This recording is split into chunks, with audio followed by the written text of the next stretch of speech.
اس حصے میں آپ سنیں گے آدم و حوا علیہم السلام کے لیے زمین پر اترنے کا حکم اور اتارے جانے کی جگہ، حابیل و قابیل کے جھگڑے کا سبب اور زمین پر پہلا انسانی قتل، قابیل کے لیے مسئلہ تدفین اور ایک جانور کے ذریعے اس کی رہنمائی، قابیل کا والدین کو چھوڑ کر دوسری جگہ آباد ہونا، آدم علیہ السلام کی تجہیز و تکفین اور جنازہ کس نے پڑھایا، سیدنا شیس علیہ السلام کی ولادت، نبوت سے سرفرازی اور ان کو کتنے صحیفے عطا ہوئے اور ان کی تعلیمات کیا تھیں، قابیل اور اس کی قوم کی بے راہ روی اور سیدنا ادریس علیہ السلام کی بعثت، نبی کریم صلی اللہ علیہ وسلم کا چوتھے آسمان پر ادریس علیہ السلام سے ملاقات کرنا، ادریس علیہ السلام کی وفات کہاں ہوئی، زمین پر یا چوتھے آسمان پر،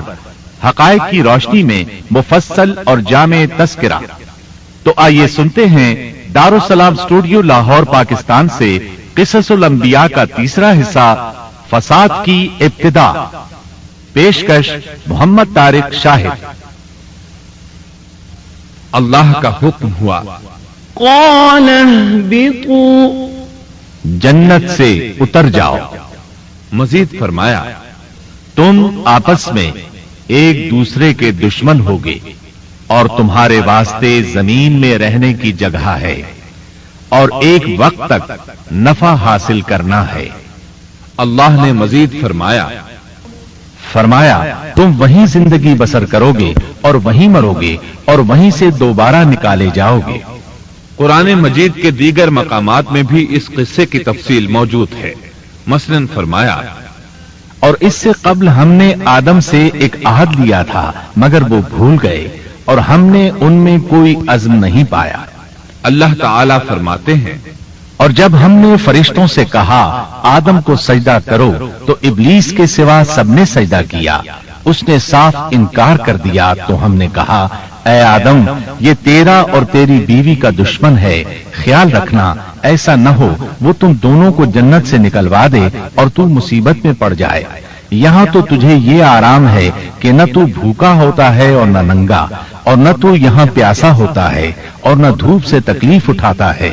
لیکن شیطان نے اسے وسوسے میں ڈال دیا، کہنے لگا، میں آپ کو دائمی زندگی کے درخت اور وہ بادشاہت بتلاؤں جو کبھی پرانی نہ ہو۔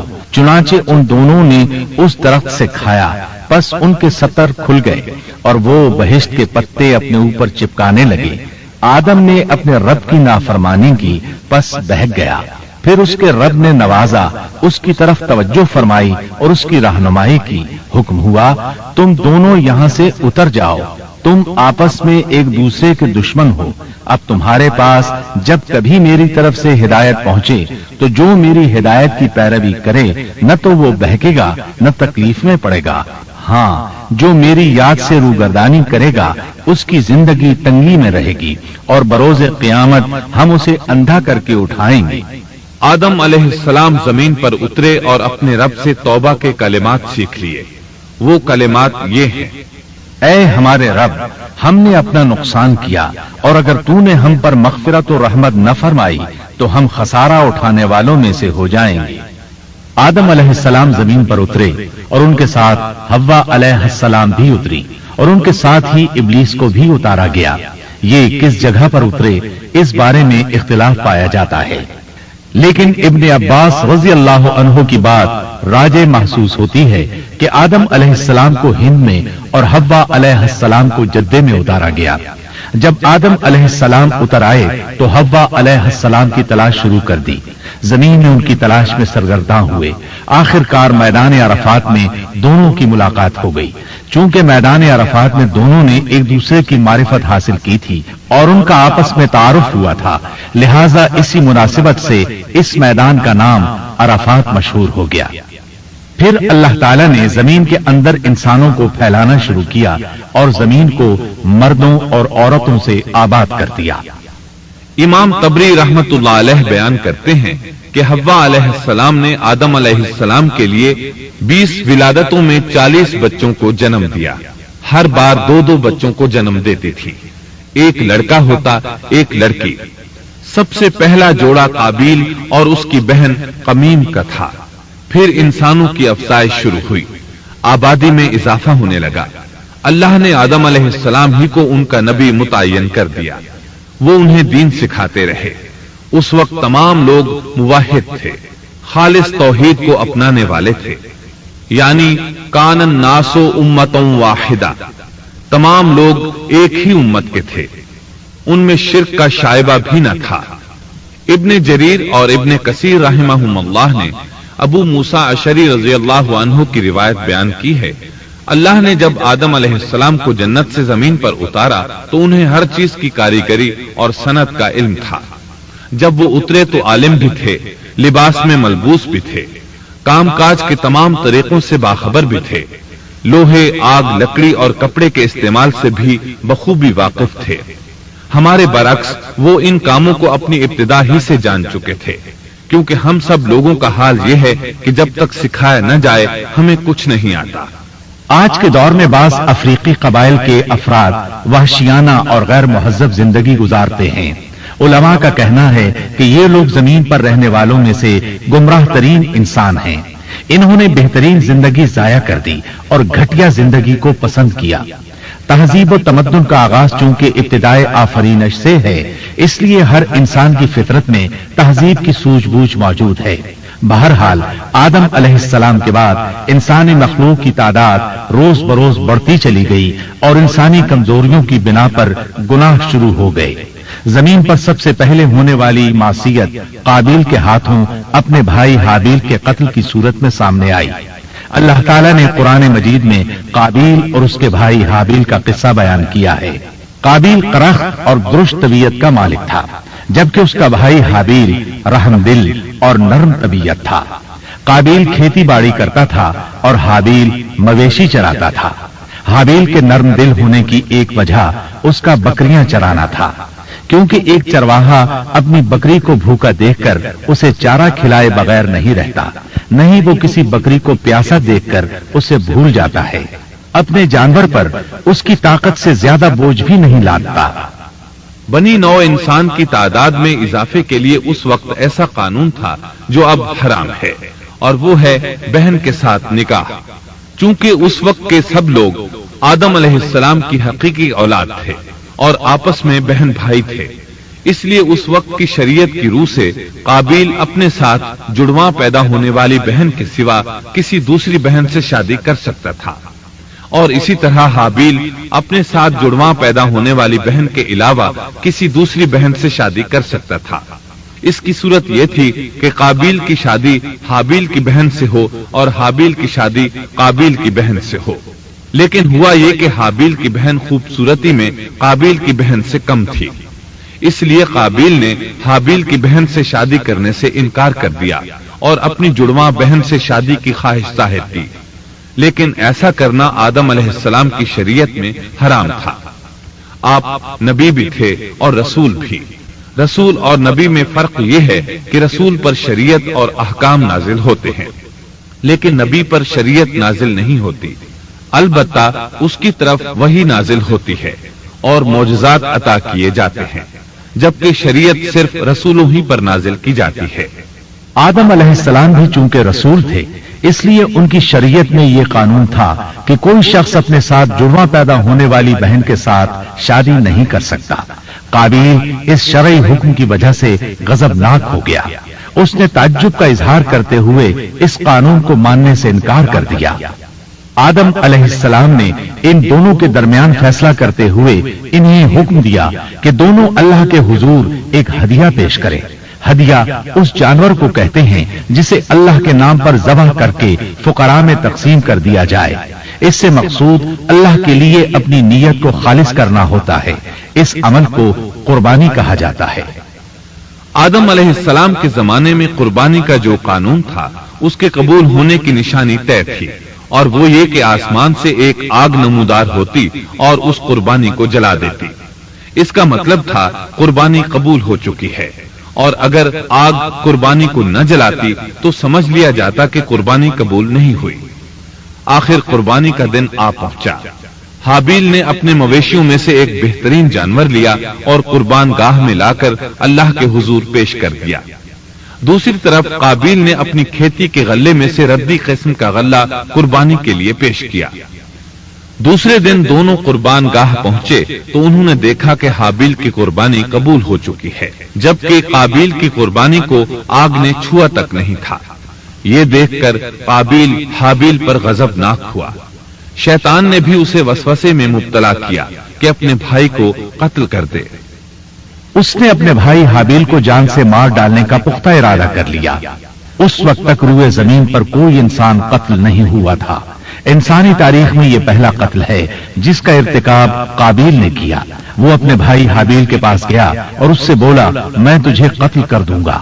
جواب میں حابیل نے کہا، اگر تو مجھے قتل کرنے کی کوشش کرے گا تو میں اپنے دفاع میں ہاتھ نہیں اٹھاؤں گا، اس لیے کہ میں چاہتا ہوں تو اپنے دیگر گناہوں کے ساتھ میرے قتل کا گناہ بھی اٹھا لے، تیرے گناہ زیادہ ہو جائیں۔ چنانچہ ایک تاریک رات میں حابیل سویا ہوا تھا کہ قابیل ایک بڑا سا پتھر اٹھا کر اس کے پاس آیا۔ اس نے وہ پتھر اپنے بھائی کے سر پر دے مارا۔ اس طرح اس نے حابیل کو قتل کر دیا۔ روئے زمین پر قتل کی ابتدا کر دی، زمین کو پہلے خون سے رنگ دیا۔ تاریخ انسانی میں یہ سب سے پہلا جرم تھا جو قابیل کے ہاتھوں ہوا۔ قتل تو وہ کر بیٹھا، اب حیران اور پریشان ہوا کہ اس کی لاش کا کیا کرے۔ اس وقت تک نسل انسانی موت سے بھی دوچار نہیں ہوئی تھی۔ آدم علیہ السلام کی اولاد میں سے اس وقت تک کوئی فوت نہیں ہوا تھا، اس لیے قابیل کو معلوم نہیں تھا کہ مردے کے ساتھ کیا کیا جائے۔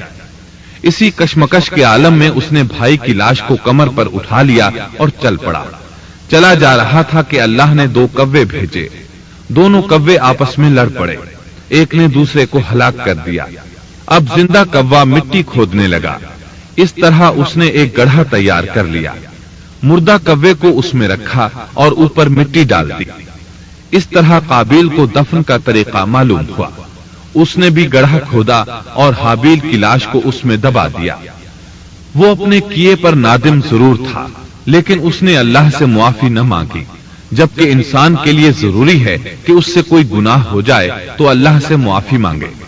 قابیل اور حابیل کے درمیان جو مکالمہ ہوا، اللہ تعالیٰ نے اس کا ذکر سورہ مائدہ آیت 27 تا 29 میں کیا ہے۔ اللہ فرماتے ہیں، آدم علیہ السلام کے دونوں بیٹوں کا کھرا کھرا حال بھی انہیں سنا دو۔ ان دونوں نے ایک نذرانہ پیش کیا، ان میں سے ایک ہی نذر تو قبول ہو گئی اور دوسرے کی قبول نہ ہوئی تو وہ کہنے لگا، میں تجھے مار ہی ڈالوں گا۔ اس نے کہا، اللہ تقوی والوں ہی کا عمل قبول کرتا ہے، گو تو میرے قتل کے لیے دسترازی کرے، لیکن میں تیرے قتل کے لیے ہرگز اپنا ہاتھ نہیں بڑھاؤں گا۔ میں تو اللہ تعالی پروردگار عالم سے خوف کھاتا ہوں۔ میں تو چاہتا ہوں کہ تو میرا گناہ اور اپنا گناہ اپنے سر پر رکھ لے اور دوزخیوں میں شامل ہو جائے۔ ظالموں کا یہی بدلہ ہے۔ اس کا مطلب یہ تھا کہ تیرے اور گناہوں کے ساتھ میرے قتل کا گناہ بھی تیرے ذمہ لگے اور تو ظالموں میں سے ہو جائے۔ حابیل کے قتل کے بعد قابیل پر جو گزری اس کا ذکر اللہ نے سورہ مائدہ آیت 30 اور 31 میں کیا ہے۔ پس اسے اس کے نفس نے اپنے بھائی کے قتل پر آمادہ کر دیا اور اس نے اسے قتل کر ڈالا، اس سے وہ نقصان والوں میں سے ہو گیا۔ پھر اللہ تعالیٰ نے ایک کوے کو بھیجا جو زمین کھود رہا تھا تاکہ اسے دکھائے کہ وہ کس طرح اپنے بھائی کی ناش کو چھپا سکتا ہے۔ وہ کہنے لگا، ہائے افسوس، کیا میں ایسا کرنے سے بھی گیا گزرا ہو گیا کہ اس کوے کی طرح اپنے بھائی کی لاش کو دفنا دیتا۔ پھر تو بڑا ہی پشیمان اور شرمندہ ہوا۔ امام احمد، ترمذی اور ابو داود نے سیدنا سعد بن ابی وقاص رضی اللہ عنہ سے روایت کی ہے کہ انہوں نے سیدنا عثمان رضی اللہ عنہ کی شہادت کے فتنے کے وقت فرمایا، میں گواہی دیتا ہوں کہ رسول اکرم صلی اللہ علیہ وسلم نے فرمایا تھا، ایک بہت بڑا فتنہ رونما ہوگا، اس میں بیٹھنے والا کھڑے ہونے والے سے بہتر ہوگا اور کھڑا ہونے والا چلنے والے سے بہتر ہوگا اور چلنے والا دوڑنے والے سے بہتر ہوگا۔ کسی نے کہا، اگر کوئی میرے گھر میں داخل ہو کر میری طرف ہاتھ بڑھائے تاکہ وہ مجھے قتل کر دے تو آپ صلی اللہ علیہ وسلم نے فرمایا،